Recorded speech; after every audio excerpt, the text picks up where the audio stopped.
आज के इस वीडियो में हम कूलाम लॉ के बारे में चर्चा करेंगे। देखिए, कूलाम लॉ के बारे में चर्चा करने से पहले हम चार्ज की एक basic property interaction of charge के बारे में बात करें। बात करना हम थोड़ा सा बेहतर समझेंगे। इंटरेक्शन ऑफ चार्ज एक बेसिक प्रॉपर्टी है चार्ज की। उसमें हम क्या करेंगे, देखेंगे कि जब दो चार्जेस होते हैं, दो चार्जेस जिनका नेचर सेम होता है वो एक दूसरे को क्या करते हैं, रिपेल करते हैं, एक दूसरे के करीब में नहीं आते हैं, वो एक दूसरे को एक फोर्स से दूर भगाने की कोशिश करते हैं। मान के चलिए ये पॉजिटिव चार्ज है, ये भी पॉजिटिव चार्ज है, इनका नेचर सेम है, तो ये चार्ज इसको एक फोर्स से बाहर की ओर ढकेलेगा या पुल करेगा, तो ये चार्ज भी क्या करेगा, इस पर एक फोर्स लगाएगा और इसे भी बाहर की तरफ ढकेलेगा। इस तरीके से ये एक दूसरे को रिपल करेंगे और यहाँ पे रिपल्सन की प्रोसेस होगी। इसी तरीके से मान के चलिए हमारे पास एक नेगेटिव चार्ज है, ये भी एक नेगेटिव चार्ज है। जब ये दो चार्ज एक दूसरे के करीब में लाए जाते हैं तो ये भी एक दूसरे को एक फोर्स से क्या करते हैं, बाहर की तरफ ढकेलते हैं। ये वाला चार्ज इस वाले चार्ज को क्या करेगा, एक फोर्स से बाहर की ओर ढकेलेगा। ये वाला चार्ज क्या करेगा, इस वाले चार्ज को भी एक फोर्स से बाहर की ओर ढकेलेगा। कूलाम लॉ जो होता है वो इंटरेक्शन ऑफ चार्जेज में जो फोर्स लगते हैं एक दूसरे को ढकेलने में या अट्रैक्ट करने में। मान के चलिए हमारे पास दो चार्जेस हैं जिनका नेचर अलग अलग है, तो ये चार्जेस क्या करेंगे, ये मान के चलिए पॉजिटिव चार्ज है, इस नेगेटिव के करीब में लेके आएंगे तो ये इसको क्या करेगा, अपनी तरफ खींचेगा एक फोर्स से। ये अब मान के चलिए हमारे पास एक नेगेटिव चार्ज है और एक पॉजिटिव चार्ज है, तो ये क्या करेगा, नेगेटिव चार्ज इस पॉजिटिव चार्ज को अपनी तरफ क्या करेगा, खींचेगा। इस खींचने में एक दूसरे पर फोर्स लगाते हैं। कूलाम लॉ इसी फोर्स के बारे में बताता है कि जब दो चार्जेस को एक दूसरे के करीब में लाए जाते हैं तो उनमें अट्रैक्शन या रिपल्सन होता है। उस रिपल्सन या अट्रैक्शन में वो एक दूसरे पर कितना फोर्स लगाते हैं, उसका मैग्नीट्यूड क्या होगा, उसका डायरेक्शन क्या होगा, यानी फोर्स को मेजर करने के लिए कूलाम लॉ बनाया गया था। इस कूलाम लॉ को बनाने वाले साइंटिस्ट का नाम था चार्ल्स अगस्टिन डी कूलाम। 1785 ईस्वी 1785 में इन्होंने बनाया था। जिस डिवाइस का इन्होंने इस्तेमाल किया था एनसीईआरटी में, उस डिवाइस का नाम लिखा है टॉर्सन बैलेंस। जिस डिवाइस से इन्होंने कूलाम लॉ को क्या किया था, कूलाम्स लॉ को बनाया था, उस डिवाइस का नाम उन्होंने क्या रखा था, टॉर्सन बैलेंस। वो डिवाइस इन्हीं के जरिए बनाई गई थी, कूलाम के जरिए। बाद में उसी डिवाइस का इस्तेमाल करके हेनरी कैनवेडिश जो कि एक बहुत ज़बरदस्त साइंटिस्ट थे, उन्होंने क्या किया था, ग्रेविटेशनल फोर्स को काउंट किया था या ग्रेविटेशनल फोर्स को क्या किया था, मेज़र किया था दो पॉइंट मासेस के बीच में। तो ये तो खैर पॉइंट वाली बातें हो गई। अब हम क्या करेंगे कि दो चार्जों के बीच में लगने वाले फोर्स के बारे में थोड़ी सी जानकारी लेंगे। और सबसे मेन और इम्पॉर्टेंट पॉइंट यही है कूलाम लॉ में कि हमारे पास मान के चलिए दो चार्जेज हैं, पॉजिटिव Q1 और पॉजिटिव Q2। ये एक दूसरे से क्या हैं कि r दूरी पर रखे हैं, r दूरी पर रखे हुए हैं, यानी इनके बीच का डिस्टेंस या सेपरेशन r है। r मीटर या सेंटीमीटर या कुछ भी ले सकते हैं। इनके ऊपर चार्ज कितना है, पहले वाले पे है प्लस Q1 और दूसरे वाले पे कितना है, प्लस Q2। दोनों चार्जों का नेचर सेम है। ये एक दूसरे पर फोर्स लगाएंगे, पहला वाला दूसरे पे फोर्स लगाएगा तो ये बाहर की तरफ चार्ज जाएगा, यानी ये पहला वाला चार्ज दूसरे वाले चार्ज को क्या करेगा, पुल करेगा। और दूसरा वाला चार्ज क्या करेगा, अब दूसरा वाला चार्ज भी पहले वाले पे क्या लगाएगा, फोर्स लगाएगा, और वो भी क्या करेगा, एक दूसरे को दूसरा वाला चार्ज पहले वाले चार्ज को क्या करेगा, बाहर की ओर ढकेलेगा, यानी इसको पुल करेगा। अब क्या करेंगे कि हम क्या करेंगे कि इनके बीच जो लग रहा है फोर्स, उसके बारे में हम जानकारी लेंगे। तो देखिए, कूलाम लॉ के अकॉर्डिंग इन दोनों चार्जों के बीच में जो फोर्स लगता है उस फोर्स का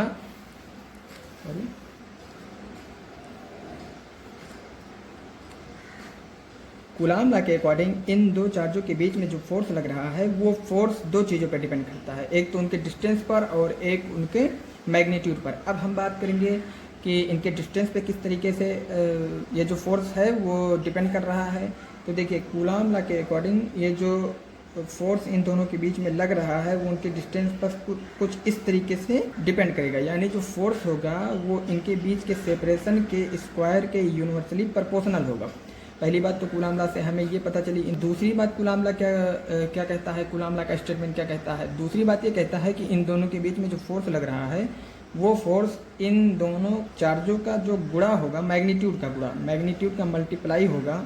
मान के चलिए यहाँ पे पॉजिटिव Q1 है और पॉजिटिव Q2 है, तो इस पॉजिटिव और पॉजिटिव को हटा दीजिए क्योंकि हमें सिर्फ और सिर्फ मैग्नीट्यूड लेना है, Q1 और Q2। तो Q1 और Q2 का जो मल्टीप्लाई होगा इन दोनों के मैग्नीट्यूड का, ना कि नेचर का, इन दोनों के मैग्नीट्यूड का जो मल्टीप्लाई होगा वो भी फोर्स की क्या होगा, डायरेक्टली प्रोपोर्शनल होगा। तो कूलाम लॉ से हम क्या, कूलाम लॉ के स्टेटमेंट से हम दो चीज़ों का पता लगाएंगे। पहली चीज़ जो थी वो ये है कि इन दोनों के बीच में जो फोर्स लग रहा है वो फोर्स इनके डिस्टेंस के स्क्वायर के यूनिवर्सली प्रोपोर्शनल होगा। पहली बात तो ये हो गई। दूसरी बात, इन दोनों के बीच में जो फोर्स लग रहा है चार्ज के बीच में, वो फोर्स इन दोनों चार्जों के मैग्नीट्यूड का मल्टीप्लाई का डायरेक्टली प्रोपोर्शनल होगा। अब हम इन दोनों इक्वेशन को क्या करेंगे, कंबाइन करेंगे, तो हमें एक तीसरा इक्वेशन मिलेगा, F is directly proportional to Q1 Q2 upon R square. Sorry, यहाँ पे अगर हम कैपिटल Q1 ले लें तो बेहतर होगा, क्योंकि हमने ऊपर Q1 कैपिटल Q1 और कैपिटल Q2 लिया है। तो हमारे पास जो फार्मूला निकल के आया, बन के आया, इक्वेशन बन के आया, वो क्या है, F is directly proportional to Q1 Q2 upon R square. अब इस प्रोपोर्शनलिटी के साइन को हम हटाएंगे तो हमें मिलेगा F is equal to K Q1 Q2 upon R square. यहाँ पे K एक कांस्टेंट है जिसको हमने प्रोपोर्शनलिटी के साइन को हटाने के बाद में प्राप्त किया है। क्या K होता क्या है, K को कहा जाता है डाई इलेक्ट्रिक कांस्टेंट। K को डाई इलेक्ट्रिक कांस्टेंट कहा जाता है। K का जो फार्मूला होता है वो होता है 1/4 पाई एप्सिलॉन। अब होता क्या है कि अगर हम क्या करें कि K का जो है वो यूनिट और डायमेंशन भी पता कर लें तो थोड़ा सा और बेहतर रहेगा। अब अगर हम K के यूनिट और डायमेंशन की बात करें तो K का जो यूनिट होता है वो हम यूनिट और डायमेंशन K का जो कूलाम का जो फार्मूला है, F is equal to K Q1 Q2 upon R square.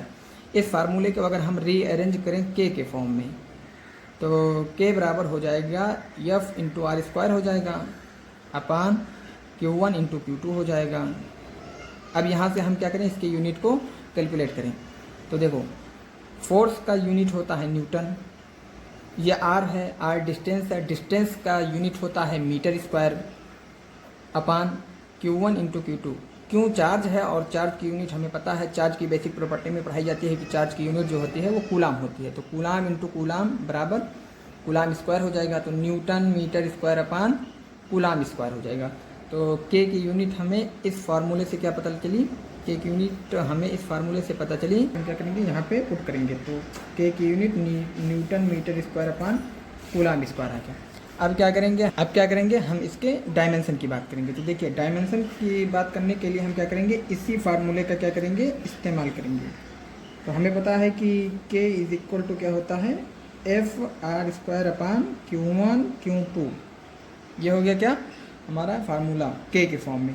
अब क्या करेंगे, यहाँ से देखिए, फोर्स का फार्मूला होता है mL/t स्क्वायर, फोर्स का डायमेंशन mL/t स्क्वायर होता है, और यहाँ पे ये क्या है, डिस्टेंस है, डिस्टेंस का क्या हो जाएगा, L स्क्वायर हो जाएगा, और यहाँ पे नीचे क्या है, चार्ज है। तो चार्ज का हम निकालने के लिए, चार्ज का हमें पता है, बेसिक क्लासेस में हमने पढ़ा है कि I is equal to Q into t. I यहाँ करंट है, Q चार्ज है, T क्या है, टाइम है।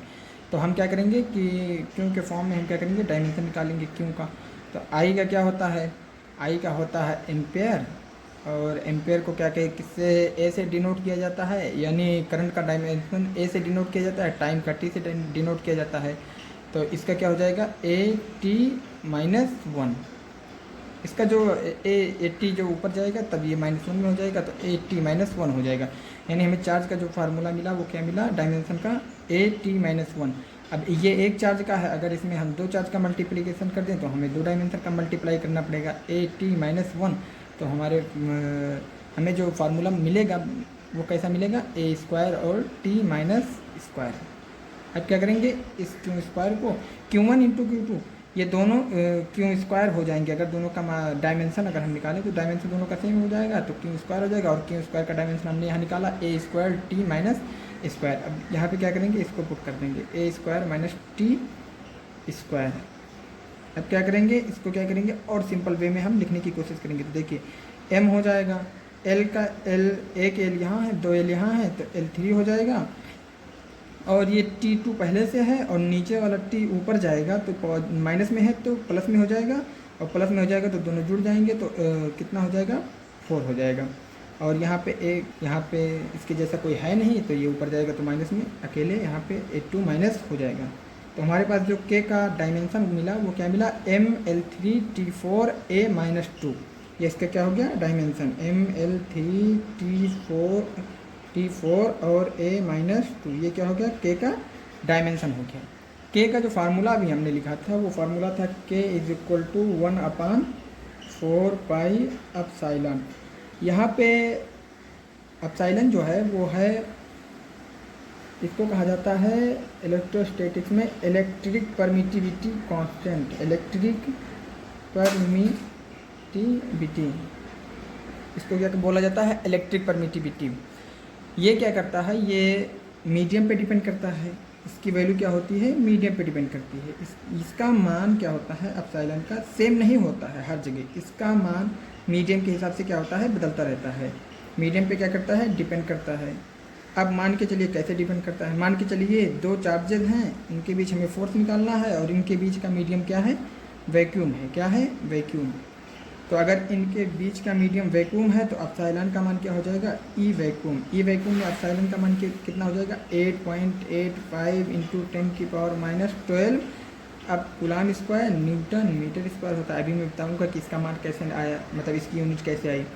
अगर वही हम बात करें इसका मान मेटल में, ई मेटल में अगर हम निकालें तो मेटल में इन्फिनाइट होता है, यानी ई का जो क्या कहते हैं, ई का मान जो मेटल में होता है वो इन्फिनाइट होता है। यानी अगर दो चार्ज हैं, दोनों चार्ज के बीच में अगर एक मेटल रखा हुआ है या मेटल का मीडियम है तो ये दोनों एक दूसरे पर जीरो फोर्स लगाएंगे, क्योंकि जब हम यहाँ पे इन्फिनाइट मान रखेंगे तो के की वैल्यू जीरो हो जाएगी और के की वैल्यू जीरो हो जाएगी। तो हम क्या करेंगे, कूलम लॉ का जो फार्मूला है फार्मूले में रखेंगे तो फोर्स हमारा क्या हो जाएगा, जीरो हो जाएगा। तो ई मेटल का मान क्या होता, एप्सिलॉन मेटल का मान कितना होता है, इन्फिनाइट। ई का मान मीडियम पे डिपेंड करता है, और जब ई का मान मीडियम पे डिपेंड करेगा तो एप्सिलॉन का मान जो होता है वो मीडियम पे डिपेंड करता है। अब मीडियम पे एप्सिलॉन का मान डिपेंड करेगा तो के का मान भी मीडियम पे डिपेंड करेगा, यानी के जो होता है डाइलेक्ट्रिक कांस्टेंट वो भी मीडियम पे डिपेंड करेगा। और इसका मान क्या होता है, हर एक मटेरियल के लिए क्या हो रहता है, बदलता रहता है। तो के का मान हम क्या करेंगे कि अगली वीडियो में आपको इलेक्ट्रिक परमिटिविटी, डाइलेक्ट्रिक कांस्टेंट और एक होता है रिलेटिव इलेक्ट्रिक परमिटिविटी, उसके बारे में हम अलग से एक सेपरेट वीडियो बनाएंगे। उस वीडियो में हम आपको क्या करेंगे, समझाने की कोशिश करेंगे, उस पर हम बेसिक क्वेश्चन करेंगे। कुछ क्वेश्चन आते हैं, बेसिक क्वेश्चन जो होते हैं वो बोर्ड लेवल पर आते रहते हैं कि अगर एक मटेरियल की एक मटेरियल जो है उसकी परमिटिविटी दे दी गई, रिलेटिव परमिटिविटी पूछ रहा है, फोर्स पूछ रहा है, मीडियम में कितना फोर्स लगेगा दो चार्जों के बीच में, वो सारी चीज़ें पूछती रहती है। तो उसके लिए हमें अलग से सेपरेट वीडियो बना देंगे। एक चीज़ और हमें एप्सिलॉन के बारे में जानने की मतलब थोड़ी सी ज़रूरत है, वो है एप्सिलॉन का यूनिट और डायमेंशन क्या होता है, क्योंकि इसका ये बहुत ज़रूरी है। इसके बारे में 1 या 2 नंबर में कभी कभी बोर्ड में क्वेश्चंस आ जाते हैं, या कभी कभी मान के चलिए कम्पिटिटिव एग्ज़ाम में बहुत बेसिक चीज़ें पूछ ली जाती हैं। तो हम क्या करेंगे, यहाँ पर एप्सिलॉन की यूनिट के बारे में थोड़ी सी चर्चा करने की कोशिश करेंगे। देखिए, हमें के का फार्मूला पता है कि के = होता है 1/4πε। अब यहाँ पे हम क्या करेंगे, इसी के की मदद से हम एप्सिलॉन का क्या करेंगे, इलेक्ट्रिक परमिटिविटी की डायमेंशन और यूनिट को जानने की कोशिश करेंगे। देखो, के की यूनिट होती है, के का मतलब के की जो यूनिट होती है वो क्या होती है, newton metre square upon coulomb square होता है। 1 की कोई यूनिट नहीं होती है, 4 की कोई यूनिट नहीं होती है, पाई की कोई यूनिट नहीं होती, क्योंकि ये सब नंबर हैं। एप्सिलॉन का हमें यूनिट निकालना है। अब एप्सिलॉन को हम कुछ इस तरीके से क्या कर सकते हैं, रख सकते हैं। एप्सिलॉन का मान निकालने के लिए क्या करेंगे, हम एप्सिलॉन इन सबको क्या कर देंगे, पलट देंगे। तो एप्सिलॉन को जैसे हम पलटेंगे तो एप्सिलॉन की वैल्यू क्या जो निकल के, एप्सिलॉन की यूनिट निकल के क्या आ जाएगी, coulomb square newton metre square. ये क्या है, ये हमारी क्या है, एप्सिलॉन की यूनिट है। एप्सिलॉन की यूनिट क्या निकल के आई, के फार्मूले से, अब coulomb square newton metre square. आपने देखा के की यूनिट का जस्ट उल्टा क्या है, coulomb square newton metre square, ये है एप्सिलॉन की यूनिट है। के जस्ट उल्टा एप्सिलॉन की यूनिट है, क्यों C square upon newton metre square है। अब इसके डायमेंशन की बात करेंगे तो देखिए, जब यूनिट जो है एप्सिलॉन की के उल्टा है तो डायमेंशन भी उल्टा हो जाएगा। तो हमें क्या पता था, हमें के का जो डायमेंशन पता था वो था ML3T-4 और A-स्क्वायर, T+4 था, A-स्क्वायर में था, सब पॉजिटिव था, सिर्फ A नेगेटिव में था। इसी का उल्टा एप्सिलॉन की डायमेंशन हो जाएगा। अब m है पॉजिटिव 1 में है तो इसको हम क्या करेंगे, नेगेटिव 1 में कर देंगे। l जो है पॉजिटिव प्लस में 3 में है, हम इसको क्या करेंगे नेगेटिव -3 में कर देंगे। और क्या करेंगे, t जो है पॉजिटिव में है उसको भी हम माइनस में कर देंगे, t -4 हो गया। a क्या है नेगेटिव में है, इसको क्या करेंगे हम पॉजिटिव में कर देंगे, तो a स्क्वायर हो गया। ये इसका क्या हो गया, डायमेंशन हो गया एप्सिलॉन का। एप्सिलॉन है क्या, इलेक्ट्रिक परमिटिविटी है। इलेक्ट्रिक परमिटिविटी का यूनिट क्या होता है, कूलाम स्क्वायर होता है, न्यूटन मीटर स्क्वायर होता है। डायमेंशन क्या हो जाएगा इसका, m-1 l-3 t-4 a square. ये क्या करता है, मीडियम पर डिपेंड करता है। ये क्या होता है, इसको जनरली इलेक्ट्रिक परमिटिविटी के बारे में हम जानते हैं। अब आइए हम कूलाम लॉ के बारे में थोड़ा सा एक क्विक रिवीजन कर लेते हैं कि अब तक हमने क्या पढ़ा। तो कूलाम लॉ के बारे में हमने देखा कि जब दो चार्जें होते हैं एक दूसरे को क्या करती हैं, इंटरेक्ट करते हैं। इस इंटरेक्शन में एक दूसरे पर फोर्स लगाती हैं, उसी फोर्स के बारे में हम क्या करेंगे, जानेंगे। तो ये जो फोर्स होता है, कूलाम नाम के एक साइंटिस्ट उन्होंने बताया था कि इन दोनों के बीच में जो फोर्स लगता है वो दो चीज़ों पर डिपेंड करता है। एक इनके बीच के डिस्टेंस पर, दूसरा इनके चार्ज के बीच में, जैसा कि हमने पीछे पढ़ा। अब ये कूलाम लॉ है क्या, मतलब इन्होंने फार्मूले के रूप में कैसे इसको दिया, वो कुछ इस तरीके से दिया, F = K Q1 Q2 अपान R। मान के चलिए ये Q1 है और ये क्या है, Q2 है, दोनों पॉजिटिव हैं। साइन से भी हमें कोई मतलब है नहीं, क्योंकि जब हम वेक्टर फॉर्म पढ़ेंगे तब हमें साइन का इस्तेमाल करना होगा। अभी सिर्फ हम फोर्स का मैग्नीट्यूड निकाल रहे हैं, कितने फोर्स से ये इसको खींच रहा है, कितने फोर्स से ये इसको खींच रहा है, किस डायरेक्शन में खींच रहा है, इसके बारे में अभी हम चर्चा नहीं करेंगे, क्योंकि अगर जब हम वेक्टर का फॉर्म पढ़ेंगे तब उसमें हम क्या करेंगे, कंप्लीट हम पूरा कूलाम लॉ के बारे में हमें जानकारी मिल जाएगी। तो F = K Q1 Q2 अपान R स्क्वायर। क्या हम इसको इस तरीके से लिख सकते हैं कि F = 1/4 pi epsilon Q1 Q2 अपान R। यहाँ पे एप्सिलॉन क्या है, यहाँ पे एप्सिलॉन जो है वो इलेक्ट्रिक परमिटिविटी है, मीडियम पे डिपेंड करता है। हर मीडियम के लिए इसका मान अलग अलग होता है, इसलिए फोर्स का मान भी हर मीडियम में दो चार्जों के बीच में अलग अलग आ जाएगा। इतनी चीज़ें हमें क्या हुई, कूलाम लॉ से पता चली। अब इस लॉ को, फोर्स का जो ये हमें मैथमेटिकल फार्मूला मिला, इस फार्मूला से हम कूलाम लॉ का क्या लिखेंगे, स्टेटमेंट लिखेंगे। कूलाम लॉ के फोर्स ऑफ अट्रैक्शन और repulsion in between two charges, वो कितने चीज़ों पर डिपेंड करता है, दो चीज़ों पर डिपेंड करता है। एक तो उसके डिस्टेंस के ऊपर डिपेंड करता है, दूसरा उसके क्या कहते हैं चार्ज के प्रोडक्ट ऑफ चार्ज एक टर्म आता है इसमें, वो भी जानने की थोड़ी सी कोशिश हम लोग करेंगे। प्रोडक्ट ऑफ चार्ज कुछ नहीं होता है, प्रोडक्ट ऑफ चार्ज दो चार्जों के मैग्नीट्यूड का क्या होता है, मल्टीप्लाई होता है, इसी को क्या कहते हैं, product of charge. Product of charge आपको एनसीईआरटी में देखने को मिल जाएगी। एनसीईआरटी में जब आप कूलाम लॉ का स्टेटमेंट पढ़ेंगे तो उसमें आपको प्रोडक्ट ऑफ चार्ज मिल जाएगा। तो हम इस लॉ का इस्तेमाल करके हम क्या करेंगे, स्टेटमेंट लिखने की कोशिश करेंगे। एक चीज़ और मैं बता देना चाहता हूँ कि आप लोगों को यहाँ से ज़्यादा लिखने की ज़रूरत नहीं, यहाँ से आप पॉइंट वाली चीज़ें देख के लिख सकते हैं।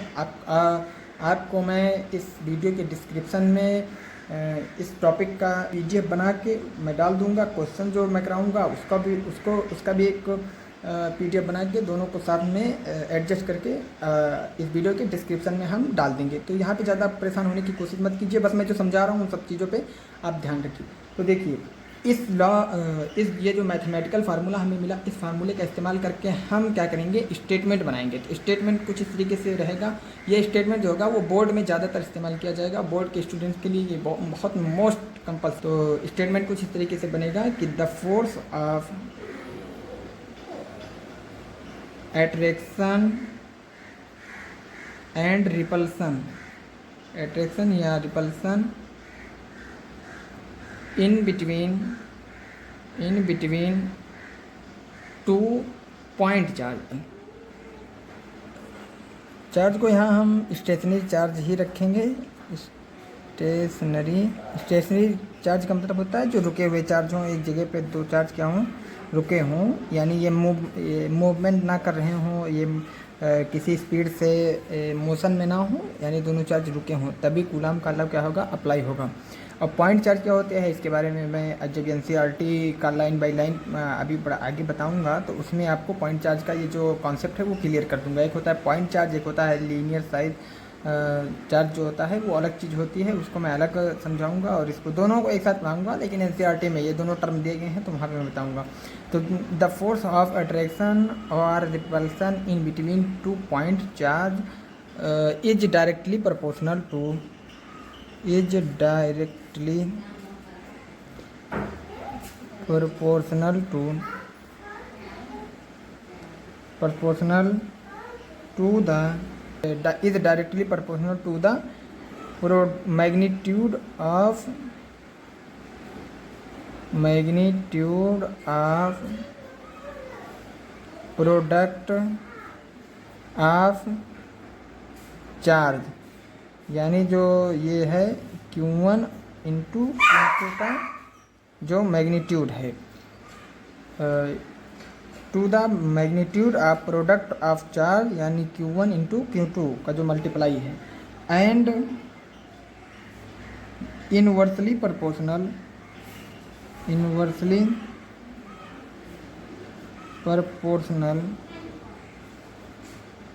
To the square of distance,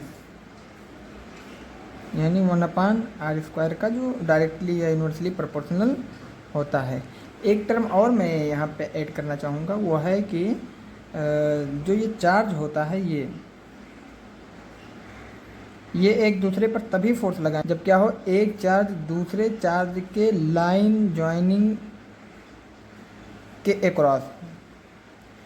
इसका मतलब क्या होता है, ये चार्ज, ये मान के चलिए +Q1 है, ये चार्ज +Q2 पर कब फोर्स लगाएगा, जब ये चार्ज क्या हो इस चार्ज के लाइन ज्वाइनिंग में, ये दोनों चार्ज एक दूसरे को क्या कर रहे हो, जोड़ रहे हो जिस लाइन में, उसी लाइन के अक्रॉस क्या करेगा, ये फोर्स लगाएगा। अब ये चार्ज भी इसी तरीके से क्या करेगा, इस लाइन ज्वाइनिंग के अक्रॉस ही फोर्स लगाएगा। हालांकि ये कूलाम लॉ का जो वेक्टर फॉर्म होता है, कूलाम्स लॉ का जो वेक्टर फॉर्म होता है, उसमें हम लोग इसको बहुत अच्छी तरीके से समझेंगे। बस मैं यहाँ डिफिनेशन को कंप्लीट करने के लिए मैं क्या कर रहा हूँ, उस लाइन को यहाँ पे जोड़ रहा हूँ, यानी जो फोर्स होगा, फोर्स क्या होगा, लाइन ज्वाइनिंग के अक्रॉस होगा। तो मैं यहाँ पे उसको ऐड करना चाहता हूँ, and the force is act on line joining. तो ये क्या हो गया, ये कूलाम लॉ का स्टेटमेंट हो गया। स्टेटमेंट क्या है, हमने कूलाम लॉ का ये फार्मूला डिराइव किया, उस फार्मूले से हमने क्या किया, स्टेटमेंट लिखने की कोशिश की, और जब हमने एक स्टेटमेंट लिखा तो हमारे सामने कुछ इस तरीके का स्टेटमेंट सामने आया। स्टेटमेंट क्या है, द फोर्स ऑफ अट्रैक्शन या रिपल्सन, यानी इंट्रैक्शन ऑफ चार्ज, अट्रैक्शन या रिपल्सन को ही इंट्रैक्शन ऑफ चार्ज कहा जाता है, in between 2 point charge, 2 point charge. Point charge होते क्या है, बहुत छोटे छोटे चार्ज होते हैं। इन चार्जों के कूलाम लॉ इन्हीं चार्जों के लिए अप्लाई होता है, ना कि बड़े बड़े चार्ज, मान के चलिए 3 कूलाम, 4 कूलाम, इन सब चार्जों के लिए, या बड़े साइज के चार्ज जो होते हैं उन पर नहीं अप्लाई होता है। ये कूलाम लॉ पॉइंट चार्ज पर ही अप्लाई होता है। इस चीज़ का मैं आगे आपको डिटेल NCERT में बताऊंगा, जैसे कि मैंने पहले बताया है। Is directly proportional to the magnitude of product of charge, यानी F जो होता है फोर्स डायरेक्टली प्रोपोर्शनल होता है मैग्नीट्यूड Q1 इंटू Q2 के, मतलब डायरेक्टली प्रोपोर्शनल होता है। दूसरी चीज़ स्टेटमेंट क्या कहती है, यूनिवर्सली प्रोपोर्शनल होता है to the square of distance.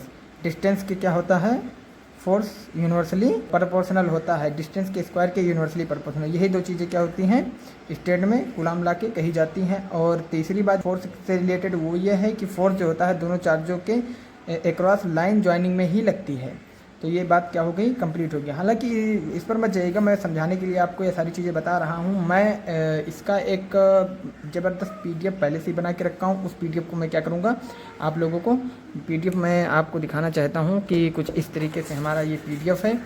इस PDF को मैं क्या करूँगा कि आप लोगों को प्रोवाइड करवा दूँगा, इस वीडियो के डिस्क्रिप्शन बॉक्स में ही डाल दूँगा मैं। और बहुत सारे क्वेश्चन हैं जिसको मैं क्या करूँगा, डिस्क्रिप्शन बॉक्स में डाल दूँगा। तो यहाँ पर मैं सिर्फ इस PPT का इस्तेमाल या इसका इस्तेमाल मैं सिर्फ आपको समझाने के लिए कर रहा हूँ, ताकि आपको बात समझ में आ जाए। तो कूलाम लॉ क्या होती है, कूलाम लॉ क्या होता है कि दो चार्जों के बीच के इंटरेक्शन में जो फोर्स लगता है उसी फोर्स को मेजर करता है, उसका मैग्नीट्यूड, उसका डायरेक्शन बताता है। तो कूलाम ने इस फोर्स को निकालने के लिए जो दो चीज़ें बताई, उन्होंने कहा कि इन दो चार्जों के बीच में जो फोर्स लगता है वो इस चार्ज के सेपरेशन यानी चार्ज के डिस्टेंस के स्क्वायर के यूनिवर्सली प्रोपोर्शनल होता है। दूसरी चीज़ उन्होंने बताया कि इन दोनों चार्जों के बीच में जो फोर्स लगता है वो फोर्स इन दोनों चार्जों के मैग्नीट्यूड, इन दोनों चार्जों का अगर हम मल्टीप्लाई कर दें मैग्नीट्यूड तो उसका डायरेक्टली प्रोपोर्शनल होता है। तीसरी चीज़ उन्होंने बताई कि ये जो फोर्स होता है ये इन दोनों चार्जों की जो लाइन ज्वाइनिंग होती है उसके क्रॉस होती है। यही 3 चीज़ें बताई। इन 3 चीज़ों से हमें ये फार्मूला मिला। यहाँ पे क्या हुआ कि ये हमें फार्मूला मिला। इस फार्मूले से हमने ये स्टेटमेंट डिराइव किया। चाहे इस स्टेटमेंट से इस फार्मूले को आप डिराइव कर लीजिए, चाहे इस डेरिवेटिव फार्मूले से इस स्टेटमेंट को क्या कर लीजिए, बना लीजिए। तो ये बात हो गई हमारी कूलाम लॉ से रिलेटेड। अब कूलाम लॉ की हम लिमिटेशन की बात करेंगे। कूलाम लॉ कहाँ लागू होती है, कहाँ नहीं लागू होती है, क्या जब 2 चार्ज इस रुके हुए हों तभी कूलाम लॉ लगता है, या दोनों चार्ज रिलेटिव स्पीड से मूवमेंट में हो तब कूलाम लॉ लगता है, या बहुत सारी चीज़ें होती हैं जिसको मैं कूलाम लॉ की लिमिटेशंस की आगे बात कर। देखिए, लिमिटेशंस ऑफ कूलाम लॉ के बारे में जब हम बात करेंगे तो सबसे पहला पॉइंट जो है वो क्या कहते हैं, कूलाम लॉ जो होता है वो सिर्फ और सिर्फ पॉइंट चार्ज के लिए ही अप्लाई होता है। ये एक्सटेंडेड चार्ज पॉइंट चार्ज के लिए ही क्या होता है, अप्लाई होता है। एक्सटेंडेड चार्ज या बड़े चार्जों के लिए क्या होता है, एक्सटेंडेड चार्ज जो होते हैं या बड़े चार्ज होते हैं इनके लिए अप्लाई नहीं होता है। अब पॉइंट चार्ज किसे कहा जाता है, ऐसे 2 चार्जेस जिनका साइज बहुत छोटा हो, साइज क्या हो, बहुत छोटा हो, और इनमें चार्ज क्या हो कि किसी भी पॉइंट पर क्या हो, कंसंट्रेटेड हो। यहाँ मान के चलिए इनमें क्या है, पूरा चार्ज क्या है, कंसंट्रेटेड है इसी पॉइंट पे, तो इसको क्या कहेंगे, पॉइंट चार्ज। कूलाम लॉ जो है वो सिर्फ और सिर्फ पॉइंट चार्ज के लिए ही अप्लाई होता है। 2 पॉइंट चार्ज अगर एक दूसरे से कुछ दूरी पर रखे हों, आर डिस्टेंस पे रखे हों, तब भी कूलाम लॉ क्या होगा, इन्हीं दोनों के लिए अप्लाई होगा। यानी ये जो फार्मूला है F = K/Q1/Q2/R², ये जो वैलिड है, इसकी वैलिडिटी जो है वो only and only for point charge. ये पॉइंट चार्ज के लिए क्या है, पॉइंट चार्ज के लिए है। बड़े चार्ज मान के चलिए मैं 1 कूलाम रख दूँ, 1 कूलाम माने तो बहुत बड़ा चार्ज हो गया। 1 कूलाम की जो यूनिट की चार्ज है वो बहुत बड़ी चार्ज हो गई, या बहुत बड़े साइज मान के चलिए 2 डिस्क हैं या 2 बहुत बड़े स्फीयर हैं। ये 2 स्फीयर अगर क्या हों, अगर दोनों एक दूसरे के बहुत नज़दीक रखे हों, आर डिस्टेंस पे रखे हों, तो यहाँ पे हम क्या करेंगे, कूलाम लॉ का एप्लीकेशन नहीं लगा सकते हैं, कूलाम लॉ का एप्लीकेशन नहीं कर सकते हैं। तो पहली बात तो ये समझ में आई कि कूलाम लॉ जो होती है वो किसके लिए होती है, पॉइंट चार्ज के लिए होती है। पहली बात ये समझ में आई। दूसरी बात क्या है कि ये बड़े चार्जों के लिए अप्लाई नहीं होता है। तीसरी बात क्या हुई कि कूलाम लॉ के बीच में जो मीडियम कूलाम लॉ लगाएंगे तो जिन 2 चार्जों के बीच में, मान के चलिए ये Q1 है, ये जो Q1 और प्लस Q2, या मान के चलिए हम यहाँ पे कोई साइन नहीं लगा रहे हैं कि ये पॉजिटिव है या नेगेटिव, मान के चलिए 2 चार्ज है Q1 और Q2, तो इनके बीच का जो ये मीडियम है, इनके बीच का जो ये मीडियम है, ये मीडियम सिमिलर होना चाहिए है, यूनिफॉर्म होना चाहिए। तभी या तो इन 2 चार्जों के बीच में जितना भी मीडियम आ रहा है, या तो वो वैक्यूम होना चाहिए पूरा का पूरा, या तो वो उसमें वाटर ही हो, या अलग कोई भी मटेरियल हो, किसी भी मटेरियल का मीडियम हो, लेकिन एक ही होना चाहिए, यूनिफॉर्म होना चाहिए। ऐसा नहीं होना चाहिए कि मान के चलिए ये 2 चार्ज हैं Q1 और Q2, तो आधे में क्या है कि वाटर है और आधे में क्या है, एयर है, यानी नॉन यूनिफॉर्म मीडियम है। कैसा मीडियम है, नॉन यूनिफॉर्म मीडियम है। अगर नॉन यूनिफॉर्म मीडियम है, नॉन यूनिफॉर्म मीडियम है, तो कूलाम लॉ क्या होगा, कूलाम लॉ का एप्लीकेशन नहीं लगेगा। कूलाम लॉ का जो फार्मूला है F = 1/4 पाई एप्सिलॉन Q1 और Q2/R²। क्यों नहीं लगेगा, क्योंकि जो एप्सिलॉन होता है वो किसी एक मीडियम का होता है, या तो वाटर का निकालेंगे आप या तो एयर का निकालेंगे, दोनों का मिक्स करके आप एप्सिलॉन का मान यहाँ नहीं रख सकते हैं। इसलिए ये क्या होगा, ये जो एप्लीकेशन है कूलाम लॉ का, वो अगर नॉन यूनिफॉर्म 2 या 2 से ज़्यादा मीडियम है तो उस पर नहीं लगेगा। दूसरी बात तो ये हो गई। और तीसरी बात है वो सबसे इम्पॉर्टेंट जो है वो ये है कि अगर चार्ज क्या हो कि मोशन में हो। अगर मान के चलिए 2 चार्ज हैं, ये दोनों चार्ज मान के चलिए रिलेटिव स्पीड से क्या कर रहे हैं, मोशन में हों, तब इन पे नहीं लगेगा, चाहे वो पॉइंट चार्ज ही क्यों ना हो। अगर रिलेटिव मोशन में है तब नहीं लगेगा, पहली चीज़। दूसरी चीज़, दोनों का रुका होना बड़ा ज़रूरी है, यानी चार्ज जो हैं वो स्टैटिक कंडीशन में हों, कंडीशन में हों, रुके हुए हों, तब ये फोर्स क्या होगा, लगेगा। अगर इनमें से एक मूवमेंट में हो, एक मूव कर रहा हो, मान के चलिए 2 चार्जेस हैं, एक चार्ज रुका हुआ है, एक मूव कर रहा है, तब भी क्या होगा कि कूलाम लॉ क्या हो जाएगा, अप्लाई हो सकता है ना। तो अगर दोनों चार्ज रिलेटिव मोशन में हों तब तो भाई कूलाम लॉ नहीं अप्लाई होगा, चाहे वो पॉइंट चार्ज ही क्यों ना हो। अगर दो पॉइंट चार्ज हैं, स्टैटिक कंडीशन में हुए हैं, रुके हुए हैं, तब तो ये क्या होगा, अप्लाई होगा।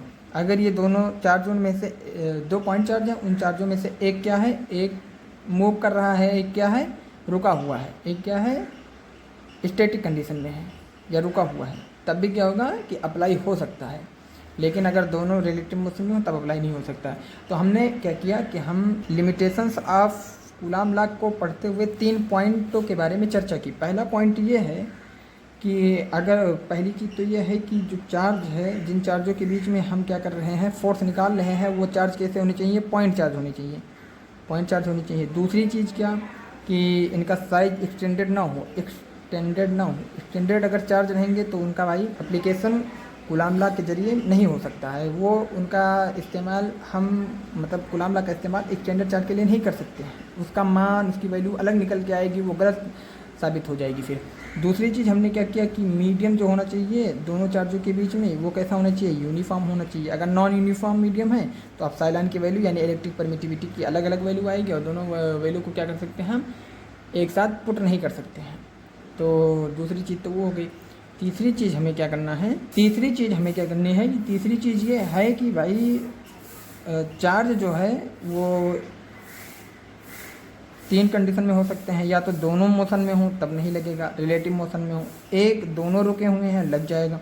अगर दोनों में से एक मूवमेंट मोशन में है और एक क्या है, एक रुका हुआ है, तब भी क्या हो जाएगा, लग जाएगा। अब अगले वीडियो में हम क्या करेंगे, अगले स्टेप में हम क्या करेंगे, कूलाम्स लॉ का ग्राफ बनाएंगे। कूलाम लॉ के ग्राफ का हम मतलब थोड़ा सा एनालिसिस करेंगे, कूलाम लॉ का ग्राफ कैसे बनता है।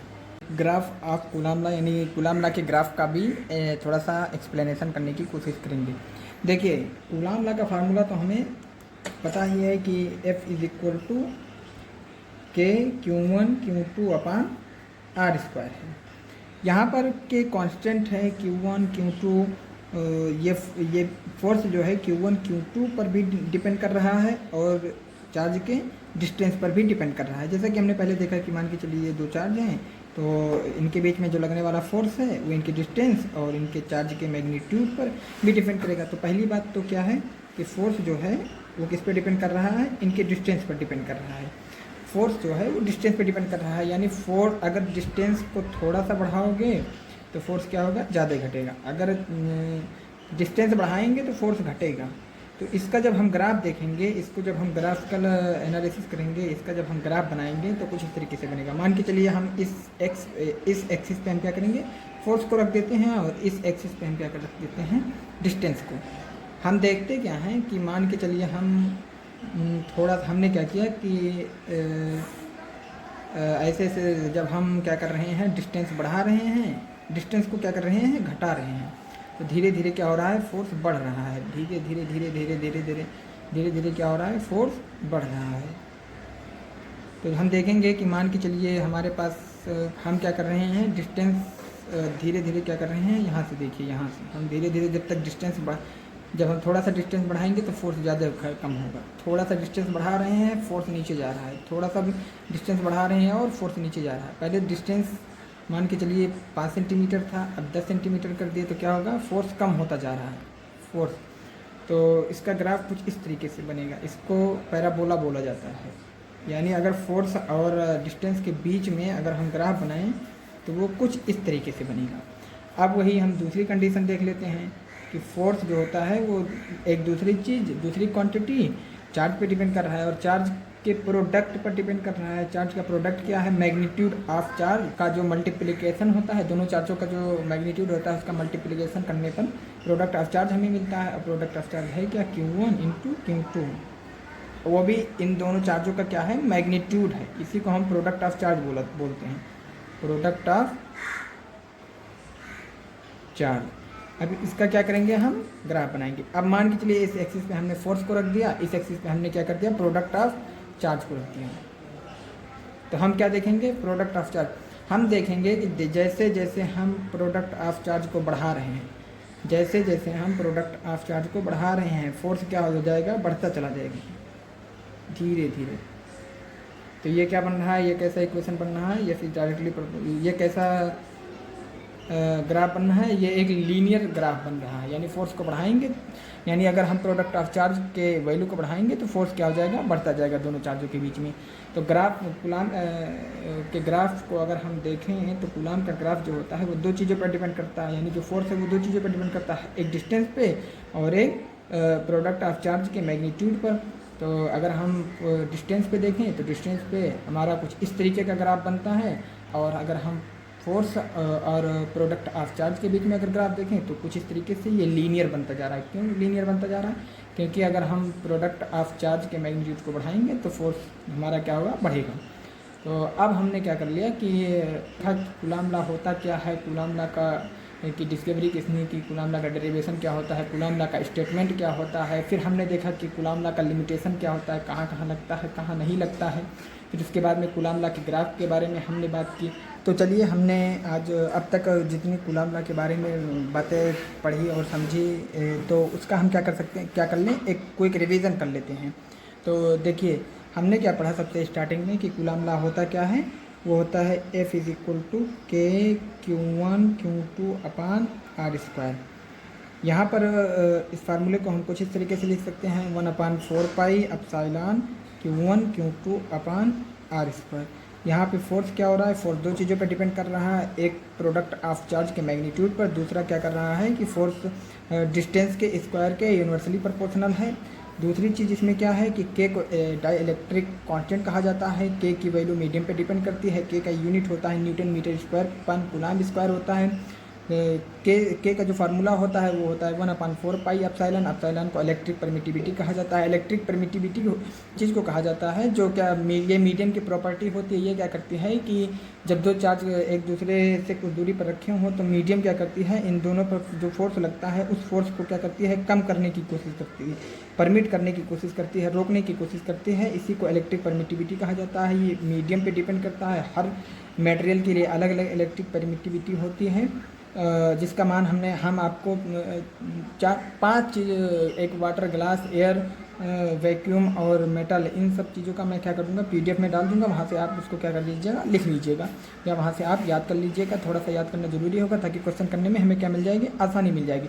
फिर हमने क्या देखा कि स्टेटमेंट देखा कूलाम लॉ। तो कूलाम लॉ का स्टेटमेंट क्या है कि द फोर्स ऑफ अट्रैक्शन और repulsion is in between 2 point charge is directly proportional to the product of charge, magnitude of product of charge, and inversely proportional to the product of, inversely proportional to the distance, inversely proportional to the square of distance। और ये तीसरी बात हमने क्या देखा कि the force is act along the line joining. तो 3 चीज़ें हमने कूलाम लॉ के स्टेटमेंट में देखी। फिर हमने क्या किया कि लिमिटेशंस ऑफ कूलाम लॉ देखी। लिमिटेशंस ऑफ कूलाम लॉ में हमने क्या देखा कि ये जो कूलाम लॉ है ये पॉइंट चार्ज के लिए ही वैलिड है, ये कूलाम लॉ एक्सटेंडेड चार्ज के लिए वैलिड नहीं है। इस कूलाम लॉ के बीच में, इस कूलाम लॉ को लगाने के लिए जिन दो चार्जों के बीच में ये कूलाम लॉ लगता है उन दोनों चार्जों के बीच का मीडियम यूनिफॉर्म होना चाहिए, नॉन यूनिफॉर्म मीडियम में ये लगता नहीं है। तीसरी चीज़ हमने क्या देखी कि चार्ज जो है वो रिलेटिव मोशन में ना हो, दोनों चार्ज रुके हुए हों। और कूलाम लॉ के लिए तीसरी चीज़ ये है कि अगर एक चार्ज स्टैटिक कंडीशन में है, एक मोशन में है, तो क्या हो सकता है कि कूलाम लॉ अप्लाई हो सकता है। तीसरी चीज़ हमने क्या देखी, graph of Coulomb law. Graph of Coulomb law में हमने देखा कि अगर force is universally proportional to the square of distance, जिसका ग्राफ हाइपरबोला बनता है। सॉरी, मैंने ऊपर पैराबोला बोला था, लेकिन हाइपरबोला होता है, हाइपरबोला होता है, इसके लिए सॉरी। दूसरी चीज़ प्रोडक्ट ऑफ चार्ज का जो हमने Q1 × Q2 का जो हमने ग्राफ बनाया था वो लीनियर बना था फोर्स के अक्रॉस, क्योंकि फोर्स जिस तरीके से प्रोडक्ट ऑफ चार्ज का मैग्नीट्यूड बढ़ाएंगे तो फोर्स क्या हो जाएगा, बढ़ता चला जाएगा। इतनी चीज़ें अभी तक की वीडियो में हमने क्या किया, जाना। अब आगे हम क्या करेंगे, NCERT लाइन बाय लाइन पढ़ने की कोशिश करेंगे।